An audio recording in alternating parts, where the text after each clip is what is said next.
labada shirkadood Somtel iyo Telesom oo runtii shirkadaha ugu waaweyn dalkeena Jamhuuriyadda Soomaaliland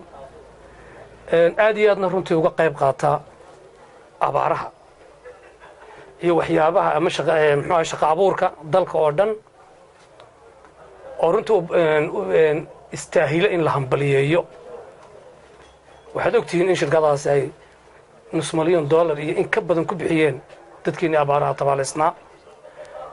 waxay mudan yihiin oo ay nagu mudan yihiin inaynu u mahad celino oo nidhaahno waad mahadsantihiin waxa runtii wax laga xumaada arrin ka soo yeedhay wasiirka wasaaradda waxbarashada Cabdullaahi Ibraahim Habane oo maalin dawlad kaga hadlayay shirkadaha Telesom iyo Somtel oo ku ambaarinayay inay yihiin shirkado dalka u soo shaqo tagay aan dalka u shaqeyn horta waxa la wasiirku wuxuu kala garan waayay wasaaraddiisii iyo shirkadihii ugu waaweyn Jamhuuriyadda Soomaaliland oo isagu og yahay wax qabadkooda iyo si abaaraha iyo shaqo abuurka uga qayb qaataan runtii shirkaduhu way u baahan macaash laakiin shirkadaha labada shirkadood waa shirkadaha kaliya ee ku soo celiya macaashka ay helaan ku soo celiya dalkooda way ku soo celiya ama shacabkooda ku soo celiya runtii waxa la wasiirku arintaasi waa arin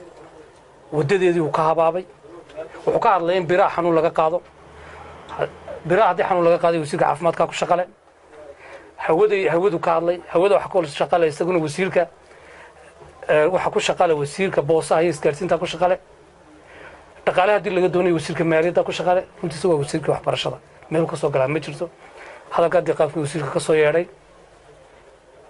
shirkadaha diriska shirkadaha iyo mulkiilayaasha shirkadaha iyo shacabka reer Soomaaliland shirkadaha inta badan daneeya wax qabadkooda iyo waxtarkooda arrinka waxaanu ka bixinaynaa waan raaligelin manu ayaan ka bixinayaa wasiirka waxa looga fadhiyaa in arrinka borjes ka bixiyo waxaan ugu jawaabi lahaa runtii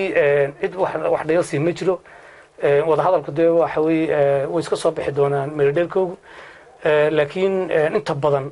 inaan dib u dhacno waxa ugu wacan waxa weeye waciga iyo dhibaatada dalka ka taagnay abaar ku soo yeelay laakiin waxaan go'aan ku gaarnay in wiigan soo socdaan hawsha soo gabgab laakiin